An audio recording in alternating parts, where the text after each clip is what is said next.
membawa firman Tuhan yang mereka bawa. Dalam 2 Korintus bab 5 ayat 17. 2 Korintus bab 5 ayat 17 bunyinya begini. Jadi siapa yang ada di dalam Kristus, ia adalah ciptaan baru. Yang lama sudah berlalu, sesungguhnya yang baru sudah datang. Dan Yesaya 36 ayat 26, kamu akan kuberikan hati yang baru dan roh yang baru di dalam batinmu. Nah, dalam konteks ayat ini menceritakan tentang bagaimana hidup kita diserahkan kepada Tuhan. Penyerahan hidup kita, penyerahan total hidup kita kepada Tuhan. Baik, malam ini saya pun mau bersaksi juga. Sebab bagaimana Tuhan mengubah hidup saya, sehingga saya hari ini ada di sini dan menjadi saksi, menjadi terang kemuliaan Tuhan kepada segala bangsa. Cerita saya begini, mungkin Poin Rumah Alis pun belum pernah dengar cerita saya. Sampai banyak orang tegur saya, cakap, pastor, kenapa kau punya style macam ada sedikit lembut-lembut, kau punya style ada sedikit macam nampak orang berubah kondang.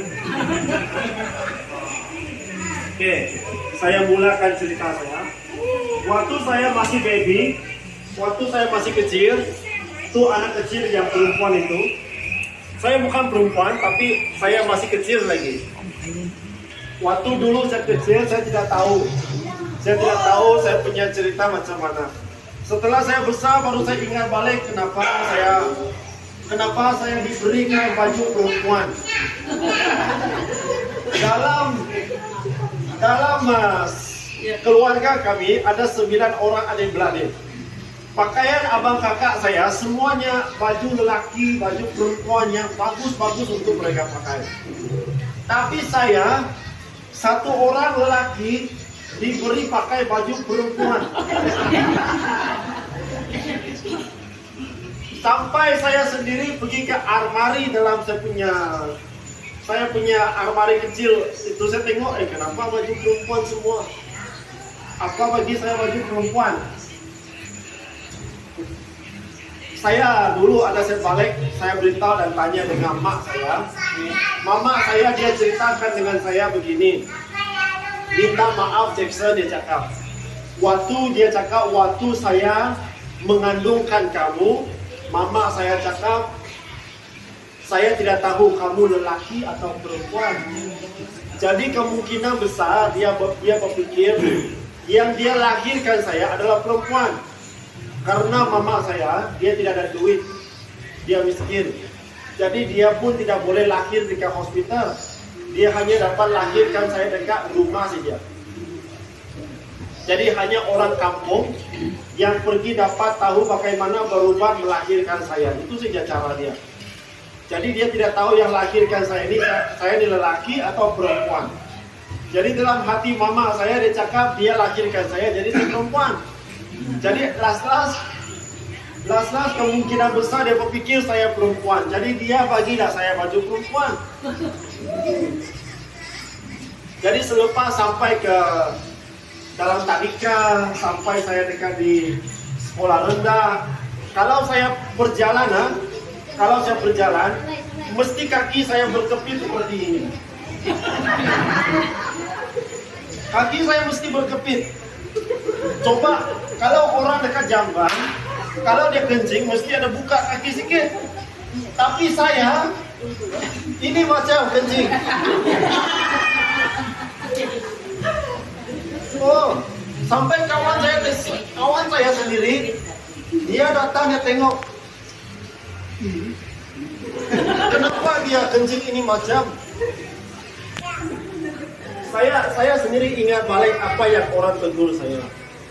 Saya sendiri ingat balik apa yang orang cakap dengan saya. Mula-mula saya berpikir kenapa orang ejek saya, kenapa orang ketawakan saya. Rupa-rupanya saya sendiri yang macam ni. Rupa-rupanya saya sendirian macam ni waktu saya kecil. Selepas saya masuk sekolah menengah, makin jadilah kawan-kawan yang dekat dengan saya, bukan lelaki yang ada masa-masa itu yang datang dengan saya ini macam punya orang. yang berkawan dengan saya waktu sekolah menengah, semuanya lembut-lembut. Semuanya lembut-lembut. Nah, semuanya lembut-lembut. Dia jumpa dengan saya. Dia jumpa.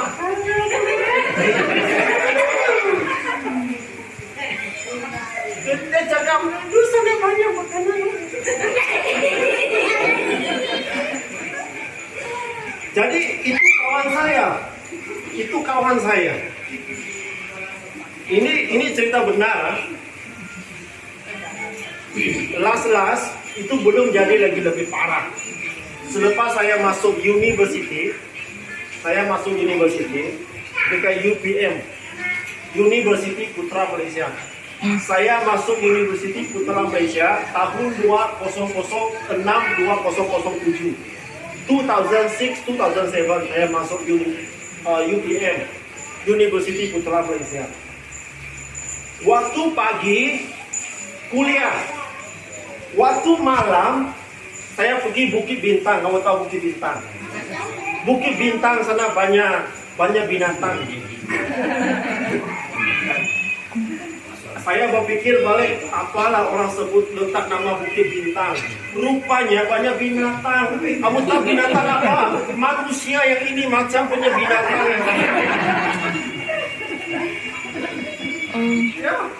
Ya itu dia. Jadi Bukit Bintang tuh itu tidak asing bagi saya. Itu adalah tempat yang terkenal di mana saya selalu lewat. Waktu malam saya ikut dengan mereka, pakai baju perempuan cantik-cantik, pakai beli rambut palsu. Saya beli rambut palsu bukan beli daripada kedai Super Chef, bukan kedai Super Chef. Kedai Super Chef punya lampu palsu, rambut panjang palsu itu tidak boleh guna bagian. Rambut palsu yang saya beli dari Thailand. Itu baru best. Kau sekali pakai, kau punya muka cover semua. Boleh cover semua muka. Beli dari Thailand. Kalau bukan buatan Thailand, boleh beli dari negara-negara lain. Kamu order saja dari luar. Lepas tu ada lagi kawan dia cakap, dia tawarkan tawaran, dia bilang, memang ini agak lucu sikit. Dia bilang, "Jackson, kalau boleh saya nak tawarkan kamu." Dia belum beritahu saya harga, sudah dia tak tawarkan ini, tawarkan itu. Dia tawarkan dua jenis. Satu, dia suruh saya potong saya punya kemaluan lelaki dekat Thailand. Yang kedua, bagi kita yang ialah malu lah. Bagi saya dia cakap, bikinlah di Thailand cocok bikin nenek ini. Bikin nenek lah. Supaya besar-besar ini macam lah.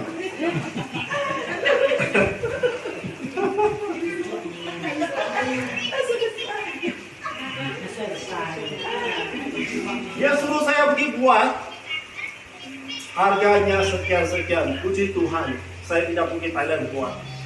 Kalau saya pergi Thailand buat, hari ini saya ada di sini, malulah saya. Ya, puji Tuhan. Jadi, selama 2, 3, 4 tahun saya dekat UPM, dengan gaya kehidupan seperti ini, saya rasa seolah-olah saya enjoy. Setiap malam pergi kelab malam, boleh minum, makan pil ubat. Kamu tahu pil ubat goyang kepala ini macam. Lepas tu badan bergoyang ini macam. Kamu boleh bergoyang daripada malam pukul 12 sampai pagi pukul 3. Goyang. Musiknya tum kepala ini macam. Sampai pagi pukul 4 kamu balik pun kau punya kepala pun masih ada bunyi tum tum tum. Kamu tak boleh tidur. Oh tum tum tum ini macam. Jadi selama 4 tahun selepas saya tamat daripada university, waktu saya tamat, saya pergi ambil gulungan sijil dekat di depan pentas. Semua orang pun ketawa dengan saya karena sikap saya lembut. Jadi last selepas saya tamat itu tahun 2010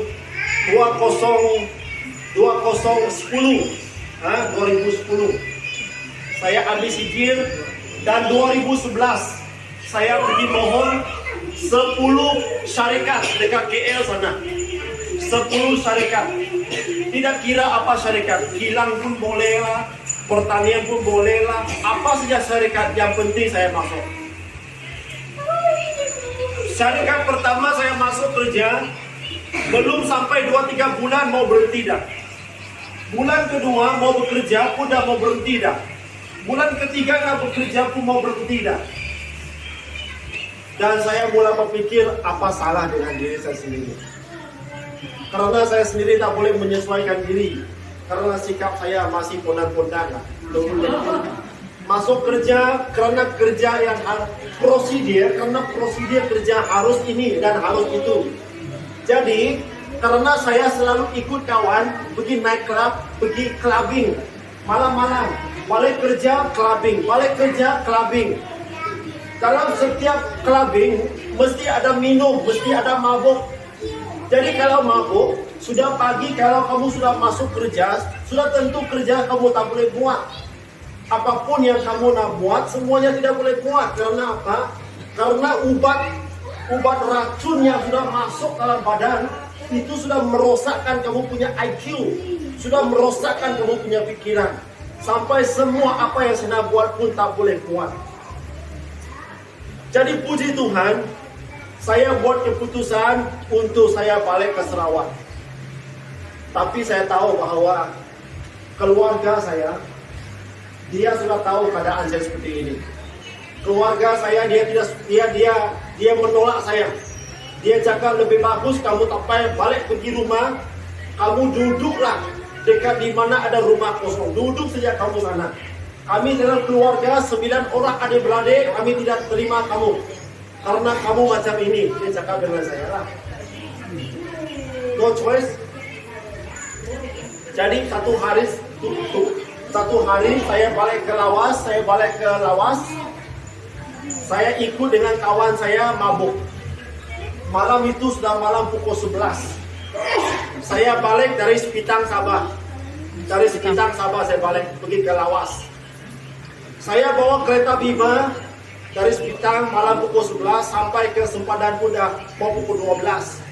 Saya tidak, sebab jalan itu sangat gelap. Macam lampu hantu, ini lampu tidak ada jalan tidak ada lampu, gelap semua. Saya tidak tahu tiba-tiba depan macam ada lampu yang sangat terang. Las. Oh, bunyinya macam tit yang sangat panjang. Dan saya tidak tahu apa-apa lagi. Saya tidak tahu apa-apa. Selepas saya bangun dari hospital, orang beritahu dengan saya, kamu sudah 4 hari, 5 hari dalam hospital ini. Tadinya saya bawa kereta, kenapa sekarang ada 4-5 hari dalam hospital? Orang beritahu dengan saya, kasih tengokkan gambar semua polis, kasih tengokkan gambar semua tuh kereta kamu dah habis hancur. Nih kamu accident. Dia cakap bernasib baik kamu tidak mati. Saya cakap, yalah saya tak tahulah. Saya tak tahulah. Jadi uncle saya datang. Dia macam seolah-olah tidak mau tegur saya. Dia hanya tengok saya dekat sana. Jadi selepas beberapa hari lagi dia datang balik dekat hospital. Dia mula berani tegur saya. Dia cakap dengan saya, Jackson, saya bagi kamu peluang. Dia tanya saya antara dua. Dia cakap, you mau jadi lelaki ataupun you mau jadi perempuan? Sebenarnya dalam hati kecil saya bilang, kalau saya sudah recover, kalau saya sudah oke, boleh berjalan, saya mau balik KL. Saya mau kerja lagi sana. Saya mau kerja lagi. Karena ada kerja yang saya mau buat. Jadi, uncle saya cakap, you nak balik KL, orang tidak suka sama kamu. Kamu mau balik KL lagi kah? Saya cakap, iyalah uncle, semua balik. Sampai saya hari-hari nak bergaduh dengan uncle saya. Tapi puji Tuhan, karena doa uncle saya, sampai saya menjawab uncle saya bilang, saya mau coba, mau jadi lelaki. Saya belum pernah nak jadi lelaki, tapi oke lah. Walaupun saya lembut macam ni, yang penting coba sajalah. Yang penting saya coba jadi lelaki. Di mana sedaya upaya, yang penting saya boleh jadi lelaki. Tapi prosesnya bukan 1 tahun, bukan 2 tahun, bukan 3 tahun.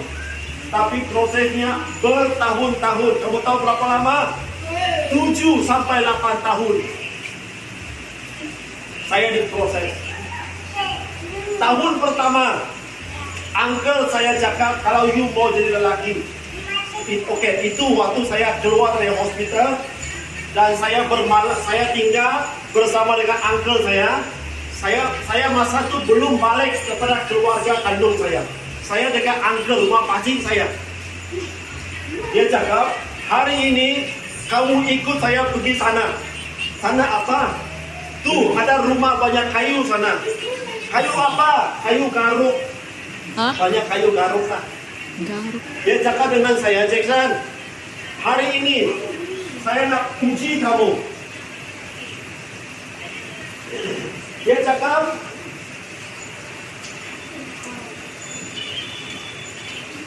boleh kamu angkat cengso ini kah?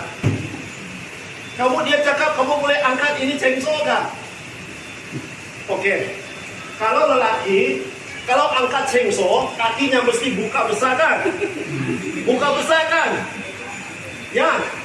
Tapi, kalau saya angkat cengso, ini kaki saya, kamu tengok.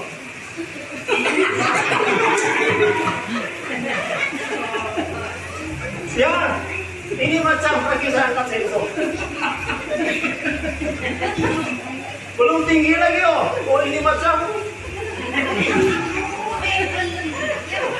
Uncle saya dari belakang, dia tendang saya punya punggung, aku terus terjatuh sampai ke depan sini. Dia marah dengan saya. Uncle saya marah dengan saya. Jackson, inikah kamu mau jadi lelaki? Inikah kamu mau jadi lelaki? Saya cakap dengan uncle, apalah boleh buat? Baru first time saya angkat cengso, you nak suruh saya angkat cengso. Saya belum pernah angkat cengso. Hari kedua, uncle saya cakap, kamu boleh ikut tak? Saya pergi hutan sana. Angkat apa? Angkat kayu. Kayu apa? Angkat kayu garuk. Waduh, saya tak pernah angkat kayu lah. Oke lah, saya coba dulu angkat kayu. Kayu hari pertama saya lagi tak boleh angkat. Bukan saya yang angkat kayu. Kayu angkat pasar.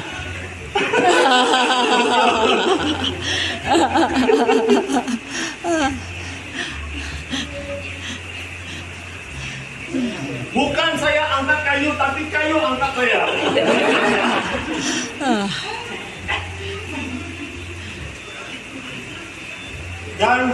Dan disitulah mulainya proses tahun pertama.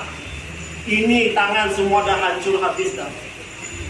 Tahun kedua, ini kulit bukan lagi putih macam Korea, hitam macam India. Saya tengok cermin, ini apa ini? India kah apa ini? Orang India kah saya ini?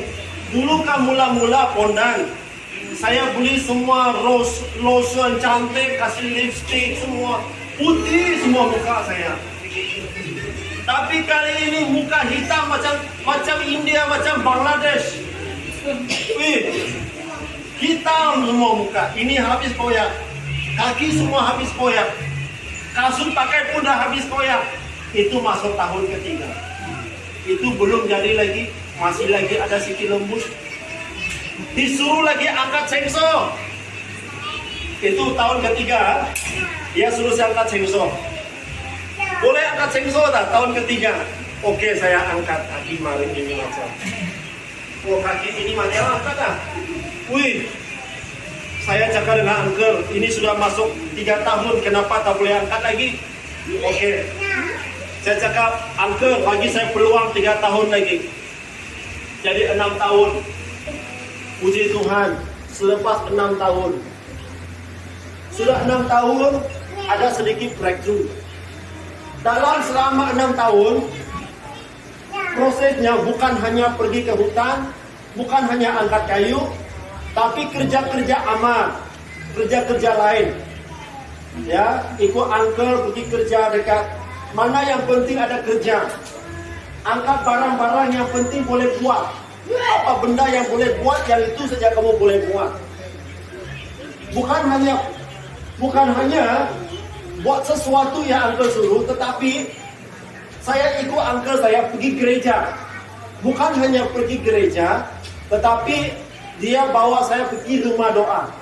The house of prayer for all nations. He bring me go to the prayer house. Prayer house in the mountain. So every month, setiap hari, dia bawa saya naik. Kalau malam ada prayer meeting dekat prayer house, top of the mountain, he bring me up there. And then he bring me go to the top of the mountain to pray. Wow. Jadi enjoy the time with the presence of God. Sangat enjoy dengan hadirat Tuhan. Dan saya mulai merasa ada sesuatu yang Tuhan ibas, atau ada sesuatu, ada benih yang sedang Tuhan letakkan dalam hidup saya. Dan sampai saya punya komitmen untuk berkata saya mau berubah. Itu sudah masuk 6 tahun. Dan Tuhan bagikan saya peluang tambah 2 tahun lagi. 7 sampai 8 tahun. Saya sendiri tidak terasa, tidak sedar. Orang lain tegur saya. Walaupun saya hitam, kamu tahu ada lagu Indon, hitam manis, betul? Ada tak orang nyanyi lagu hitam manis? Hah? Saya orang hitam manis lah. Dulu saya hitam manis. Lebih hitam daripada Uncle Ripi. Uncle Ripi masih oke lagi, masih putih lagi tuh. Saya lagi hitam dari Uncle Ripi. Ya. Hitam manis. Jadi orang lain tegur saya. Dia bilang, Jackson, dulu mula-mula saya kenal kamu lembut, kamu pakai baju perempuan, kamu pakai rambut seperti ini dan seperti itu. Dan mereka tanya saya, kamu Kak Jackson? Kamu Kak Jackson? Saya tanya dia balik, kamu tidak kenal saya sudah kah? Saya cakap, ya lah, saya kenal kamu, tapi kenapa kamu tidak kenal saya? Dia cakap, betulkah kamu Jackson? Kenapa dulu kamu pundan, kenapa hari ini lain? Dulu kamu punya rupa wajah kamu lain, tapi sekarang muka kamu lain.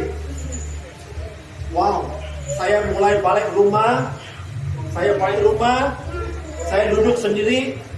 Dalam rumah uncle saya ada cermin. Saya sendiri tengok depan cermin. Saya duduk sana, saya berdoa. Saya cakap, kalau betul-betul ini adalah saya hari ini, saya cakap terima kasih Tuhan, karena Tuhan telah ubah hidup saya. Amin. Amin. Yes, lebih dari kita dengan Tuhan Yesus. Iya. Amin. Saya tidak mau terima saya karena sikap saya macam itu. Tapi kali ini tidak sama. Kali ini tidak sama. Bukan saya tak boleh balik, tapi mereka sendiri yang cari saya. Amin. Puji Tuhan. Ya. Tepuk tangan untuk Tuhan Yesus. Saya ada cakap dengan uncle saya tak mau balik pergi rumah bapak mama saya lagi. Tapi mereka sendiri datang cari saya. Dan mereka melihat saya. Dan mereka bersyukur kepada Tuhan. Dan dia bertanya, bagaimana uncle ini membawa kamu sampai kamu berubah sampai ke hari ini. Baru saya tahu uncle saya ini, dia adalah seorang pelayan gereja. Pelayan deacon, kalau bahasa Inggris deacon. Kalau bahasa Indonesia, penatua dalam gereja. Penatua itu adalah elder, kedua daripada pastor. Dia adalah kedua daripada seorang pastor, di bawah dari pastor. Wah, rupanya itu cara Tuhan bawa saya untuk saya mengalami perubahan. Jadi saudara dan saudari, kalau hidupmu hari ini ingin diubahkan oleh Tuhan, jangan hanya kata, hari ini saya berdoa sama Tuhan, hari ini saya bertobat, hari ini saya sudah diubah Tuhan, lalu dosa saya sudah diampuni. No. Di hari yang pertama kamu berkata, Tuhan, hidup saya mau diubah oleh Tuhan. Tetapi itu adalah langkah pertama. Belum lagi prosesnya. Prosesnya bukan setahun. Prosesnya bukan 2 tahun. Prosesnya bukan 3 tahun. Tapi prosesnya adalah selama-lamanya. Amin. Selagi kita hidup di dunia ini, itulah prosesnya kita untuk kita mengalami perubahan hidup. Seperti tema firman Tuhan yang disampaikan oleh Brother Lim pada malam ini. Saya menjawab khotbah dia malam ini tentang perubahan hidup ataupun life transformation. Saya hari ini mengalami life transformation bukan karena uncle saya, bukan karena siapa-siapa. Saya mengalami perubahan hidup karena dia. Amin. Waktu saya dekat sekolah menengah ada kumpulan ISCF, tetapi saya sama sekali tidak mau ikut. Waktu saya dekat university ada kumpulan Christian Fellowship, saya sama sekali menolaknya. Tapi puji Tuhan, karena uncle saya terima Yesus sebagai Tuhan dan Juru Selamat dalam hidup saya. Semua lipstick, semua rambut palsu, semua benda-benda yang lucah, kondom-kondom semua saya buang. Saya bilang sama Tuhan, ini benda telah merusak hidup saya. Semua ubat-ubatan yang telah merusak hidup saya buang semua. Dari sampai ke hari ini. Apa inai? Waktu saya jadi pondan, tubuh saya tidak begitu besar macam ni.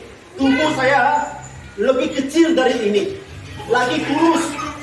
Kalau seluar, bukan ini ya, itu. Ini semua habis ini macam ni. Nampak ini macam. Tapi puji Tuhan lah. Karena Tuhan Yesus hari ini, kalau kita mau mengalami perubahan hidup, mari kita serahkan hidup kita sepenuhnya kepada Tuhan. Tidak kira berapa lama prosesnya untuk mengalami perubahan hidup. Yang penting tetap setia. Amin. Amin. Haleluya. Tepuk tangan untuk kemuliaan nama Tuhan. Amin. Tetap selama 7-8 tahun. Saya tahu saya punya proses itu tidak mudah. Kadang-kadang nak bergantung sama uncle saya. Kadang-kadang saya sendiri rasa nyaman dengan uncle saya. Tetapi Tuhan tetap membawa saya dekat bersama dengan uncle ini. Sampailah saya masuk ke sekolah Injil. Sekolah Injil selama 3 tahun. Dan sampai ke hari ini Tuhan membawa saya. Saya mulai melihat banyak perubahan demi perubahan. Oh, haleluya, haleluya, haleluya. Jadi malam ini saya nak berdoa untuk kita. Kalau ada yang sakit, ada apa, kita serahkan kepada Tuhan. Oke, saya rasa itu saja.